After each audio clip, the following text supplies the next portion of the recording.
Bonsoir. Ce soir, j'ai envie de commencer une série. Autour de la lecture du livre Histoire de naissance, les usagers de la maternité de Pithiviers parlent. C'est un livre qui a un certain nombre d'années, qui n'est plus édité et qui, je pense, permettra de faire une bonne transition entre le monde médical et puis le monde de la naissance à la maison, par exemple, et aussi, pourquoi pas, de la naissance libre. C'est un livre qui est très riche, avec des expériences magnifiques. Cette maternité, malheureusement, n'existe plus. À l'époque où le docteur Michel Audin en était le directeur, il a mis en place un certain nombre de choses qui a permis de rendre vraiment cette maternité à taille humaine, qui a permis de faire oublier presque le côté médical, le côté maternité, le côté hôpital. Et j'ai envie donc de partager pas mal de ces récits. Je crois qu'en fait, je vais lire tout ce livre. Alors, on va commencer avec la préface. La préface qui a été écrite par le docteur Marsden Wagner, chargé des problèmes de santé de la mère et de l'enfant pour la section européenne de l'Organisation mondiale de la santé. La naissance est depuis quelque temps soumise à des courants d'une très grande diversité. Dans le passé, on trouvait d'une part l'institution médicale, qui défendait ce qu'il est convenu d'appeler l'approche scientifique de la naissance, et d'autre part, on trouvait un petit groupe de gens partisans de ce qu'on nomme couramment l'accouchement en douceur. Dans les années 70, l'approche médicale s'est développée à une allure si alarmante qu'on a vu se multiplier les césariennes, les accouchements provoqués et d'autres formes d'obstétrique encore plus agressives. L'institution médicale réussissait aussi très bien à convaincre la plupart des femmes que le seul moyen d'éviter les risques de la grossesse et de l'accouchement était de s'en remettre totalement aux médecins et aux machines. Plusieurs contre-courants sont alors apparus. On a d'abord lentement pris conscience du fait qu'une part importante de la technologie médicale n'avait pas été correctement évaluée et n'était pas utilisée à bon escient. Des discussions autour des technologies employées lors de l'accouchement s'engagèrent alors, et dans quelques pays, la pratique de certaines interventions amorça un déclin. Dans le même temps, la crise économique entraîna une enquête à propos des coûts et des bénéfices de la technologie de pointe en obstétrique, enquête encore en cours aujourd'hui. Alors, je précise juste que c'est un livre qui date des années 80. Alors, je reprends. Un autre facteur important fut la prise de conscience grandissante de la santé comme phénomène social. Une partie de cette prise de conscience conduisait à constater que l'accouchement avait été transformé en problème médical, en quelque sorte médicalisé, alors qu'il ne s'agit en fait ni d'un phénomène médical, ni d'un problème, mais bien d'un processus biologique et social normal dans la vie. On se pencha alors sur la nécessité d'humaniser les soins de l'accouchement. Un courant ultime mérite d'être mentionné, courant qui a maintenant une influence importante sur les soins autour de la naissance. C'est un mouvement que les médecins, j'en ai bien peur, n'avaient jamais prévu, le mouvement des femmes.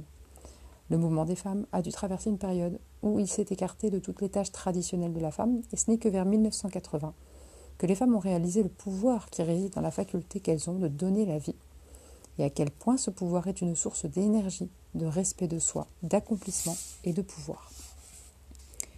Ces courants divers remettent maintenant en question la vision médicale de l'accouchement avec son aspect déshumanisé et sa définition purement masculine du risque.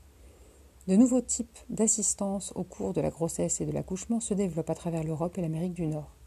Les soins prodigués à l'hôpital de Pithiviers sont un exemple marquant de ces nouvelles méthodes. À Pithiviers, la femme qui accouche est le centre d'intérêt, non le médecin. Et elle a la possibilité de vivre complètement la naissance comme elle le souhaite, c'est-à-dire avec des soins qui honorent sa condition de femme. Les témoignages dans ce livre viennent soutenir cette nouvelle démarche et j'applaudis les personnes associées à ce livre et au service maternité de l'hôpital de Pithiviers pour leur important travail de pionnier. Alors, ensuite, il va y avoir l'introduction qui est un petit peu plus longue, mais qui est très intéressante également. C'est parti. En passant par Pithiviers. En 10 ans, 5000 enfants qui n'ont jamais habité Pithiviers ni sa région ont sur leur carnet de santé ce lieu de naissance insolite. Ainsi, Julie, Thomas et tant d'autres ont pu ouvrir sereinement leurs yeux sans être aveuglés, sans être assourdis. 5000 bébés qui ont eu le temps de naître, que l'on a réchauffés, réconfortés, caressés, contemplés, qui ont été reçus avec des mots d'amour, avec des gestes d'amour. 5000 femmes ont fait délibérément ce choix, en venant d'un peu partout en France et d'au-delà des frontières. 5000. On n'est plus dans la marginalité. Nouvelle quête du Graal. Que veulent ces femmes? Que sont-elles venues chercher? Pourquoi ont-elles fui les usines à bébés de leur région? En passant par Pithiviers. Cela évoque aussi tous les journalistes, médecins, sages-femmes qui sont venus d'un peu partout dans le monde pour visiter cette maternité. Public hétéroclite, simple proximité géographique pour les unes ou réponse à un besoin profond, recherche d'un accouchement plus conforme aux traditions de leur pays pour les femmes étrangères, attirance de l'eau, recherche de sécurité, d'intimité, médecins s'interrogeant sur la médecine et qui voilà une réponse aux problèmes qu'ils rencontrent dans leur pratique. En effet, jusqu'en 1974, on était très scientiste dans la façon de concevoir les choses. Après 10 ans de crise, il est obligation de se rendre compte que nous ne sommes pas seulement dans une crise économique, mais dans une crise de société qui nous questionne aussi sur les limites de la médecine. En cela, Pithiviers fait partie intégrante de l'évolution des idées de la fin du XXe siècle. Enfin, d'autres femmes y voient un autre aspect de la libération de la femme. Le féminisme, dans un premier temps, a réclamé l'égalité des femmes et des hommes, et ceci a donné lieu à un féminisme que l'on pourrait qualifier de castrateur, où l'accent a été mis sur tout ce qui pourrait libérer les femmes de leur féminité, considérée alors comme aliénante. Un autre courant, sans rejeter les acquis du premier, a mis l'accent au contraire sur la différence, revendiquant les droits pour les femmes à une connaissance approfondie de leur corps et à une prise de pouvoir sur celui-ci. Donc, tout naturellement, on en est arrivé à poser le problème de la maternité, de la naissance, de l'allaitement. C'est dans ce courant que peut être perçue la maternité de Pithiviers. Pour la première fois en France, des usagers d'un hôpital public se regroupent pour prendre la parole. Pour la première fois, la naissance n'est plus racontée aux femmes, mais dite par elles. Nous voudrions dans ce livre faire partager le vécu d'une expérience, non dans un but publicitaire, la maternité de Pithiviers ne pouvant d'ailleurs pas, dans les circonstances actuelles, accueillir un plus vaste public, mais pour montrer qu'il existe une alternative en matière d'obstétrique, et peut-être même une alternative à l'obstétrique. La naissance est devenue une des préoccupations majeures de notre société, qui se sent menacée dans sa génération, dans ses racines. L'accouchement, qui jusqu'à une période récente était resté du domaine du privé, des femmes, de la famille, glisse résolument dans les mains de l'institution médicale, monde essentiellement géré par des hommes, désireux de maîtriser la naissance et l'accouchement, de transformer en acte volontaire, un acte physiologique involontaire, de juguler l'indicible. La réponse humaine par excellence à cette peur ancestrale des femmes devant la naissance, mais peut-être aussi traduction de la peur des médecins. De toute manière, fausse réponse dans laquelle les femmes ne se reconnaissent pas et risquent de perdre leur identité. Dans toute société, les rites qui entourent la naissance et la mort sont significatifs des valeurs qu'elles prônent. Or, on ne peut à la fois se décharger sur l'hôpital de moments aussi importants de la vie humaine et en critiquer impunément le fonctionnement. Cette institution n'est que le microcosme de notre société. Le pouvoir médical existe avant tout dans la tête des gens, et en l'occurrence dans la tête des femmes qui acceptent de le laisser ou non à tel ou tel médecin. Les services de maternité ne fonctionnent pas autrement, et c'est sans doute là que s'incarnent le plus les idées que notre société véhicule sur la femme en général et sur la sexualité féminine en particulier. C'est là que se joue bien souvent la réitération du désir d'enfant. Il y a pourtant incontestablement un savoir des femmes autour de la naissance, savoir instinctif qui existe depuis très longtemps, qui n'a jamais été couché sur le papier, mais qui risque maintenant d'être détruit par l'obstétrique contemporaine. Savoir des femmes et des sages-femmes constamment ignorées, tant des femmes sans cesse bafouées dans les salles de travail, où l'on vit au rythme des montres, des machines, des perfusions. Or, y a-t-il violence plus intime, aliénation plus profonde que celle de la perte de son propre rythme? C'est de ce savoir, de ces besoins profonds des femmes dont nous aimerions parler dans ce livre. Quelques-unes des 5000 femmes que nous avons évoquées précédemment ont pris la parole pour nous dire autre chose, pour dire comment elles ont vécu l'accouchement et la naissance dans leur corps, livre où des femmes osent dire ce qu'on ne dit jamais ailleurs, comme si cette réalité de l'accouchement avait quelque chose de honteux ou d'inconvenant dans un monde où les stéréotypes des magazines ne nous proposent plus qu'un accouchement standardisé, avec sans cesse reprise la comparaison entre l'accouchement et l'extraction dentaire. Rêve d'accouchement dont on pourrait être soi-même le spectateur. Mais n'est-ce pas lâcher la proie pour l'ombre? Naissance trop technique. Vous êtes comme les roses du Bengale, sans épines et sans parfum. La puissance a toujours été le symbole de l'homme. La naissance n'est-elle pas la puissance de la femme? Ainsi, ces 5000 femmes ne sont-elles pas venues ici pour retrouver la liberté d'être, pour manifester leur besoin de recréer, de retrouver quelque chose de très féminin autour de la naissance? Et là, je pense à toi, Jackie, toi qui as atteint le record absolu, toi qui es venu des antipodes, de la petite île de Tonga, située au nord de la Nouvelle-Zélande. Je pense à toi, superbe dans ton peignoir rouge, ton bébé blotti au creux de tes jambes, un bébé un peu petit mais si beau, et toi si rayonnante. Et moi, en vous voyant, j'ai eu le souffle coupé, je ne savais plus quoi dire. J'ai juste pu bredouiller. It is very beautiful. J'étais comme angoissée en te voyant, je n'étais plus à convaincre pourtant. Étais-tu folle? Dis-moi, venir des antipodes pour pouvoir accoucher par voix basse, ce n'est pas très raisonnable. Tu avais téléphoné avant et on t'avait bien dit de ne pas venir. Ton bébé, c'était un siège complet pour les médecins et personne ne voulait, en Australie, te laisser accoucher. Alors, poussé par je ne sais quel besoin, tel une croisée, sorte d'exilé politique de l'obstétrique, tu es venu mettre au monde ton bébé ici, sur cette terre de Beauce, dans un pays dont tu ne connaissais rien, pas même la langue. Bien sûr, on peut toujours dire, et tu sais, tout le monde n'est pas poète, que tu avais le fric, mais ce n'est pas cela qui se dégageait de toi, et quand on a le fric, en général, ce n'est pas cela que l'on fait.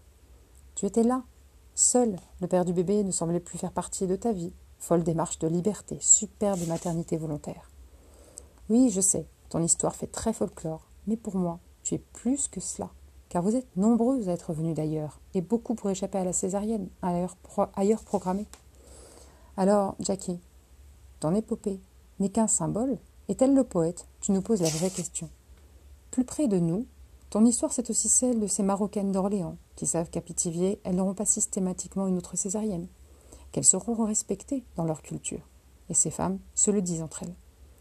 La maternité de Pithiviers donne une autre dimension de l'accouchement. Les femmes en parlent souvent comme d'un événement réorganisateur du point de vue personnel, psychologique et sexuel. Elles semblent en sortir un peu grandies, certaines parlent de plaisir. Comment expliquer cela? Après tout, n'accouche-t-on pas à Pithiviers comme ailleurs? L'environnement et la démarche du personnel hospitalier sont-ils si radicalement différents qu'autre chose se passe ou peut s'y passer? Peut-être faut-il d'abord réfléchir sur la manière dont les femmes accouchent dans la plupart des maternités traditionnelles, ou plutôt comment on les accouche. On ne peut rester sourd quand trop de femmes évoquent leurs accouchements, en disant combien elles ont eu mal, combien elles ont eu froid, combien il a fallu rester longtemps écartelées, immobilisées sur cette table si dure. Mais au fait, qu'est-ce qui était si dur? Bien souvent, plus que des faits objectivement scandaleux, c'est l'accumulation d'indélicatesse qui va rendre à la femme la situation insupportable. Ainsi, que dire de pratiques le plus souvent aussi humiliantes qu'inutiles, telles que le rasage, la pratique trop systématique d'épisiotomie, l'usage de lavements, sondes, etc. Toutes ces pratiques s'entourent, bien sûr, d'une mauvaise rationalisation, d'un discours hygiéniste qui les justifie a posteriori et protège, en fait, des vraies questions. Serait-il vraiment exagéré de dire qu'il y a là une sorte de mutilation symbolique qui vise avant tout à asexuer le corps de la femme qui accouche, comme si ce vagin, cette vulve, n'étaient plus les mêmes et qui, toute proportion gardée, relève un peu de la même démarche que l'excision dans d'autres cultures. Dans une société où la médecine prend de plus en plus valeur de religion, les gens croient ou ne croient pas à tel ou tel type de médication, conjurent le sort en investissant tel médecin d'un pouvoir qui dépasse largement le cadre de sa pratique, où la médecine académique jette volontiers l'anathème et traite en hérétique celui qui dérange trop par une découverte ou une pratique originale. Le rite de l'asepsie et de la technologie apparaît comme un rite de passage significatif de nos sociétés industrialisées. Et on est en droit de se demander si le discours médical actuel ne pèsera pas aussi lourd sur l'histoire de la sexualité féminine que ne l'a fait celui de l'Église. On aurait bien sûr tort de tomber dans un systématisme caricatural. Certaines femmes sont satisfaites dans les maternités classiques. La liberté n'est pas forcément une chose facile. Tout cheminement personnel contient son imprévu, ses moments difficiles, mais aussi ses joies. On peut préférer un accouchement standardisé, où l'on ne s'affronte pas à soi-même, et où on laisse le pouvoir à l'autre. Dans les maternités classiques, la sage-femme se voit réduite à servir la technique, voire le pouvoir médical, et son écoute de la femme qui accouche est amoindrie ou dénaturée. C'est la sage-femme des « il faut » de ce véritable chantage autour de la sécurité que l'on fait subir aux femmes. C'est le fameux « c'est pour le bébé ». Entrer dans ce jeu, c'est accepter qu'un corps de femme soit par définition dangereux, et cela n'est pas sans conséquence. Dans de telles conditions, la femme, immobilisée, écartelée, gênée, se trouve dans une situation où seule la douleur peut exister, mais ne peut être accueillie. La seule issue possible sera de juguler cette peur, de museler le corps, de le contrôler, en appliquant des méthodes plus ou moins adaptées, qui coupent le corps en deux au niveau du diaphragme, séparant bien le haut du bas, le haut devant finalement contrôler le bas. Tant que l'obstétrique sera ainsi, tant que le senti et l'émotionnel seront les grands pestiférés des salles d'accouchement, il sera vain de parler de plaisir. L'accouchement ne peut être la plupart du temps pour la femme qu'un moment pénible, une expérience sexuelle négative, voire traumatisante. Le père, s'il est là, n'aura été que le témoin de la douleur de sa partenaire. Il est là pour voir. Éventuellement, on lui demande de participer en aidant sa femme à mieux se contrôler, mais jamais à se libérer ou à s'exprimer. Où est le partenaire sexuel dans tout cela ? Comment une femme peut-elle intégrer ce type d'expérience dans sa sexualité ? Les hommes se sont longtemps interrogés pour savoir si les femmes avaient une âme. Il serait fondamental pour le moment que les obstétriciens reconnaissent qu'elles ont un corps, avec tout ce que cela implique. Lorsqu'on parle de l'égalité des sexes, il y a là, dans ce respect et cette reconnaissance des femmes dans leur maternité, un point absolument fondamental, qui fait partie de la même démarche que respecter leur désir d'avoir ou ne pas avoir d'enfants. Lorsqu'on parle de certains risques, il faut songer à la portée que ce type de perturbation d'un moment aussi important de la vie sexuelle peut avoir, tant pour la mère que pour l'enfant. Pour qu'autre chose soit possible, il faut accepter les femmes dans leur spécificité et leur globalité, ce qui va bien au-delà d'une définition strictement physiologique. Une femme n'est pas un utérus, qu'elle n'est pas à se définir par rapport au médecin. On dépasse là la notion restrictive de sexe pour toucher à ce qu'Illich définit comme le genre.